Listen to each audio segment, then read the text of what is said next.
সরকারকে আহ্বান করছিলাম আমাদের সাথে একটি শান্তিপূর্ণ পরিবেশে আলোচনার মধ্য দিয়ে সমস্যাটি সমাধান করার জন্য। আজকে এই যে তাণ্ডব হয়েছে, জ্বালাও পোড়াও হয়েছে, অগ্নিসংযোগ হয়েছে, সরকারি যানবাহনের যে ক্ষয়ক্ষতি হয়েছে, এটির দায়ভার সরকার এড়াতে পারেন না। কারণ আমরা সবসময় চেয়েছি শান্তিপূর্ণ সমাধান, কিন্তু শান্তিপূর্ণ সমাধান না করে আজকের এই পরিস্থিতিতে এই যে আমাদেরকে ফেলে দেওয়া হয়েছে, এই দায়ভার সরকারকে নিতে হবে। এই কারণে আমরা সরকারকে আহ্বান জানাবো যত দ্রুত সম্ভব এই যে ইন্টারনেট ডিজিটাল যে ক্র্যাকডাউনটি চালানো হয়েছে, এই ইন্টারনেট সংযোগটি আবার পুনর্বহাল করার জন্য।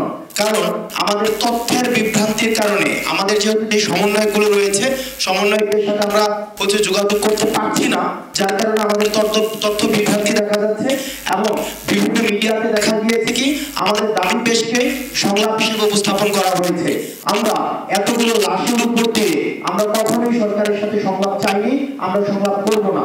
সুতরাং সরকারের প্রতি আহ্বান থাকবে খুব শীঘ্রই যে ছাত্রদেরকে হত্যা করা হয়েছে, তাদেরকে যে পুলিশ সদস্যরা হত্যা করেছে, ছাত্রলীগ যুবলীগের ক্যাডাররা যেভাবে শিক্ষার্থীদের উপর নৃশংসভাবে মধ্যযুগীয় কায়দায় হত্যা করেছে, তাদেরকে দ্রুততম সময়ে বিচারের আওতায় এনে আমাদের ক্যাম্পাসে সুষ্ঠু পরিবেশকে বজায় রাখার জন্য আমরা ঢাকা বিশ্ববিদ্যালয়ের সেন্ট্রাল লাইব্রেরি থেকে আমরা এই আন্দোলনটি শুরু করেছিলাম এবং আমরা চাই ঢাকা বিশ্ববিদ্যালয়ের সেন্ট্রাল লাইব্রেরির সামনেই আমরা সকল ছাত্রদেরকে নিয়ে এই আন্দোলনের আনুষ্ঠানিক পরিসমাপ্তি ঘটাবো। এখন এটির জন্য সরকার দায়বদ্ধ।